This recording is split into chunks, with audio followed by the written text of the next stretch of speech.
ठीक है। तो अब देखो, एक चीज और ध्यान रखना है सब लोगों ने, किसी भी रीडिंग को करने वक्त बिल्कुल ये नहीं घबराना कि गलत हुआ तो क्या हुआ। हम सब एक फैमिली हैं, ठीक है, यस एक सर। दूसरे के सामने गलतियां कर लेंगे, कोई बात नहीं, सीख लेंगे, ताकि हम पब्लिक में अच्छा परफॉर्म कर सकें। तो यहाँ फैमिली के बीच में गलती करने से बिल्कुल नहीं घबराना। खूब गलती कर लेनी है, रीडिंग जरूर करनी है। अब मेरा सवाल है कि मुझे टैरो ज्यादा सूट करेगा, रेकी ज्यादा सूट करेगी, कि न्यूमरोलॉजी ज्यादा सूट करेगी? अगर एक जना आया वो तीन चॉइस बता रहा है, तो out of three choices which is going to be much more beneficial for that person? Card सब लोग स्प्रेड करके रखो, क्योंकि यहाँ हाइपोथेटिकल क्वेश्चन है। टाइम बचे, खट से कार्ड निकाल दो, क्योंकि उसको कोई मानकर फॉलो नहीं कर रहा अभी, लर्निंग पर्पज से सीख रहे हैं। कौन से ऑप्शन है सर? टैरो, रेकी और हाँ देखो, कभी भी कार्ड निकालने के बाद ऑप्शन नहीं सोचोगे, ओके। पहले ऑप्शन बोलना है कि this is for tarot, this is for reiki, this is for numerology. तो टैरो पहला ऑप्शन, रेकी दूसरा ऑप्शन, न्यूमरोलॉजी तीसरा ऑप्शन।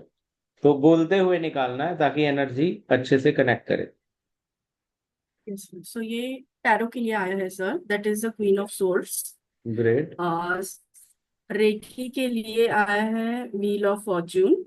ठीक है। एंड थर्ड कार्ड आया है न्यूमरोलॉजी के लिए, दैट इज टेम्परेंस। जी। सो आई थिंक उनको रेकी ज्यादा सूट करेगी। That is because it is a wheel of fortune, उससे उनको बहुत तरक्की भी मिलेगी। एंड इन ऑल एस्पेक्ट्स वो उनके लिए अच्छा होगा। यानी कि अगर वो सही राह पर चलते हैं, उनमें करेज है, नॉलेज उनको अच्छा मिलेगा, and you will be able to grab opportunities in recce.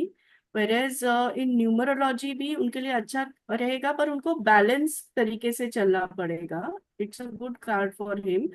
उसमें ब्लेसिंग्स भी रहेंगी, angelic blessings, but main is that he have to balance, probably balance his personal and professional life when he starting new with numerology।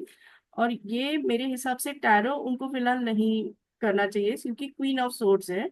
It's a decisive card, means उसमें शायद उनको उनका बहुत सारा thought process लगाना पड़ सकता है। उनको बहुत ज्यादा उस फील्ड में डेडिकेशन बताना पड़ सकता है।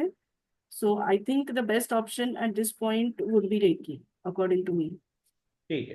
तो ग्रेट, अब तीनों के तीनों कार्ड पॉजिटिव है रीना जी। आप बता सकते हैं कि तीनों में तीनों ही चीजों को आप एक साथ लेके चल सकते हो। उसमें सबसे ज्यादा फोकस न्यूमरोलॉजी पे रखना, क्योंकि वो टॉप ऑफ द वर्ल्ड आपको लेके जाने वाला है। उसके साथ आप बड़े अच्छे से न्यूमरोलॉजी को बैलेंस कर सकते हो। रेकी को पहली प्रायोरिटी लेके चलना है, बट न्यूमरोलॉजी को आप उसके साथ इंटीग्रेट कर सकते हो, बैलेंस कर सकते हो। आपकी कम्युनिकेशन 5 है ना, तो हमने सीखा था कम्युनिकेशन, तो कम्युनिकेशन स्किल वगैरह अच्छी है, you can balance it very well. तो ये इसके साथ बिल्कुल मर्ज हो जाएगी। टैरो एक साथ में फोकस्ड होकर अलग से सेपरेट उसको करना चाहो, क्योंकि तीनों पॉजिटिव आ गए। तो जैसे यस। उन्होंने कहा था ना, बुटीक छोड़ने की जरूरत नहीं है पहले, टैरो राइट। यस। साथ में इंटीग्रेट कर लो।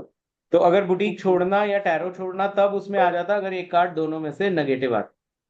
तो इसी तरह इन तीनों ओके। में से तीनों ही पॉजिटिव है, तो मेरी सलाह एंड में ये बोलना है कि अगर आप तीनों ही कर लो तो बहुत अच्छी बात है। मेन फोकस आप अपना रेकी पर रखना।